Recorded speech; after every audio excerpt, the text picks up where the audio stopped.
know when you want me to move slides on. Thanks very much, and good evening, colleagues, and thanks again for the invitation to give you a quick overview of the wellbeing and mental health offerings for health and social care staff in Scotland. Can I move on to the next first slide? Thanks very much. I have two slides, and the first one is to basically give you an overview of our approach, which reflects the health and social care situation in Scotland. As many of you will know, if you aren't from Scotland, apologies, I'm not sure how many of you are. So once again, apologies if I'm telling you things you already know. We have very much an integrated health and social care service in Scotland, and all our offerings, everything we have provided in relation to wellbeing and mental health, is for both the healthcare professions and other staff working in the NHS, as well as for those working in the social care sector, be they statutory social work, social services professionals, or in the independent sector, i.e. care homes, which are predominantly in Scotland in the independent sector, as they are in England, I guess. What we are following here is a 5-step a model to workforce well-being. Really, primary care and pharmacy, where pharmacists, whether they work in the community or in hospital settings or elsewhere, are included in that overall term. The 5 steps are from, as you see them, their basic practical needs are met. And when the pandemic first manifested itself in March, what we tried to do is work with the hospital sector to look at the services that would be most in demand, and that the staff, particularly the acute sector, had all the necessary practical support, such as rest lounges, etc., so that they're basic, apart from the PPE and everything that they're required to do the job. So that was the first 2 steps, if you like. The psychological, the basic and emotional needs for the self-care, and came in probably from last April onwards. Psychological first aid has been something that we've been rolling out as our primary response, if you like, to major incidents, emergency situations, etc., for the last 8 years in Scotland. So we were building on that, and that a lot of that was information and signposting. What I've done on the right-hand side is tell you the services that have been in place or put in place specifically around COVID, and in relation to basic emotional needs. What we did was made sure that all health and social care settings had access to localized well-being programs, be they peer support, reflective practice, a range of helplines, listening services, etc. And then we simultaneously developed to work in developing the National Wellbeing Hub to take forward, if you like, the self-care element of all of this. The National Wellbeing Hub, which I'll come on to next and focus some more on, has a number of resources on it, many of which the previous speaker has outlined in terms of practical help to help people to build and maintain their personal resilience. And many of the digital resources, such as Sleepio, Daylight, we have 5 in particular that we've commissioned on a Once for Scotland basis, and that continues for the next until 2022. We've just recommissioned all these digital resources. The most popular, again, as the previous speakers highlighted for us, are 3. Silver Cloud, which is for, we've just commissioned, again, recommissioned, essentially for low mood, and the Sleepio for fatigue and insomnia, and Daylight for anxiety, and another one called Feeling Good, which is essentially around dealing with all of those, but all of those issues, but aimed at preventing burnout. And all of them are accessible for health and social care staff, whatever the profession, a range of professions within that, free of charge for people to follow in their own time. And they're all available via the National Wellbeing Hub. In addition to that, in order to help introduce people to colleagues to these resources, we started last October, I think it was, a focus on wellbeing program of webinars. The purpose of those webinars were to introduce people to the resources and to help them engage with them, proactively engage. So it was it was a bit of awareness raising that we have driven. The intention of those was to drive people to the help that was designed for them. So those for wellbeing, focus on wellbeing program has grown in participation from 2,000 last October to the one that's just ended, and just under 13,000 staff have participated in them. And we've worked with Community Pharmacy Scotland and colleagues at RPS, and we'll be working more proactively, I hope, with RPS to roll these out and help pharmacists and pharmacy colleagues engage with them more proactively. I have to say, in all honesty, the engagement has been difficult for very practical reasons that have been highlighted to us from pharmacy colleagues, mainly because of most of the wellbeing program webinars have been run during work time, which is either lunch times or in early evenings, which are obviously very busy times for community pharmacists and pharmacists in a range of settings. Then moving up the tier, we have a national helpline, a 24/7 helpline that is run by NHS 24, and that is through trained practitioners assess people, help to direct them to the right resources. It is an entire, very confidential helpline. Nothing goes back to the employer or anyone else unless the individual asks to be referred on to somewhere else. And that somewhere else might be, if we move up the tier into brief psychological intervention, local psychological services. And those services are run by each of the health boards in Scotland at a local level.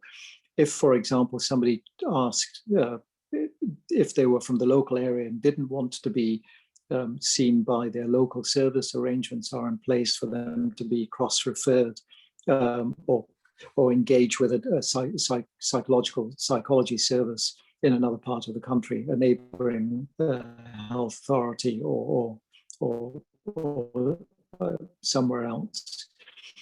And we work on the assumption, and we've been planning all our offers on the assumption that in the very top tier assessment of need and research that we've looked at, probably only 6 to 8% of the workforce will need very formal psychological intervention for quite acute problems.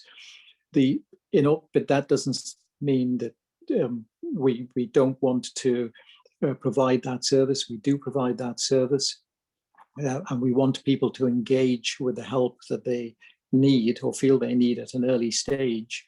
And so what we've done is commissioned practitioner health in England to provide a workforce specialist service for the regulated professions. Once again, this is an entirely confidential service. It has nothing, you do not have to go through your employer, and nothing goes back to your employer or your GP unless you want it to. This is a strictly confidential service. It might run in parallel. It's a parallel stream, if you like, to all the other offers that are available through your employer. But it is one to address the fact that staff felt that there are barriers to help seeking because of the risk to their employment. So this is the Workforce Specialist Service has been in existence now for about 4 months, and it has been well used, and we're currently doing a deep dive into the first 100 people who professional staff who've accessed it. Next slide, please. Let me just tell you briefly about the National Wellbeing Hub. Its purpose is to empower health and social care workforce, etc., to enhance your personal resilience and to signpost them to other relevant wellbeing and mental health services. And again, I underline there that it's based on the principle of psychological first aid. And as part, in order to help the workforce understand what psychological first aid is about, we are rolling out a very rigorous program of training and very proactive program of training in all settings. And we've liaised with essentially Community Pharmacy Scotland, but now also with RPS to help in that process. 1 year on, the hub started on the 11th of May last year and just completed its first year, and there've been more than 100, well over 100,000 users to date. We see on average 1,500 new users, of which 75% are new. And as you see there, the most sought information are the coping and self-care pages, information. Many staff have told us that they don't have time to access it. I mean, the usual is that too many websites, too many apps help us to identify the ones that might be the most appropriate. So we highlight for them the 5 digital apps that we've commissioned. We're not intending to commission anymore based on the feedback we've got, that people are finding it quite hard to identify, to differentiate between some of them, unless they are specific, for example, Sleep Hero for insomnia. So we've taken a pause on the number of apps we're going to commission. The other thing colleagues have said to us through engagement and discussions we've had and through listening to colleagues on the webinars is that can we provide them with very brief top tips type information, short film clips, podcasts, etc., etc. So we've responded to that, and we are stripping back a lot of the information on the National Wellbeing Hub. That work is currently in progress, and we will be relaunching the hub towards the end of June, middle of July. Some of the new series of webinar recordings, podcasts that we've put onto the hub involve a series of that was produced for us that we commissioned from Carnegie Trust on kindness. If you haven't seen those, they are very, I would recommend them to you. And we're creating a forum on the Wellbeing Hub for discussions and exchanges of views between professionals. That will be not open. You'll have to sign into that. That's the only thing you need to do. You will need to sign into when it's developed. The National Wellbeing Hub and all its resources are easy access.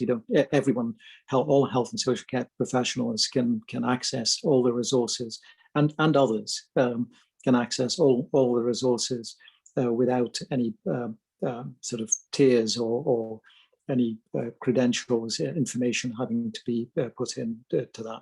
We deliberately did that because we wanted people to not have any fear of identification. That was very rife and a key feature of the concerns that we heard in the first 6 months of the hub being launched, is that people had a concern about it if they accessed either through analytics or any other means. They were very concerned to protect their identity, if you like, and maintain that confidential space was very important to them. So we have no barriers to accessing any of the resources on the Wellbeing Hub, but the forum will be one that we ask people to sign into, so that staff can have a safe space for exchange of information. We're looking at new content on the hub, particularly around long COVID. And as my colleague from NHS England just highlighted, one of the key concerns at the moment is financial well-being. So like NHS England, we're working with MAPS to develop specific resources that will be housed on the Wellbeing Hub. We've by demand, and by the instruction of our ministers, we've extended the reach of of all our offers to students of the health and social care professions. So pharmacy students, wherever they are, and newly qualified staff are a priority for us to engage with at this point in time. So as it says that, and again, coaching for well-being has been a very big, of huge interest to the range of professionals, and we've just increased the capacity of that service. So I will leave it at that. I mean, I'm happy to go into more detail later on in discussion if that's what you wish, but that's a quick overview of where we're at in Scotland. Thank you.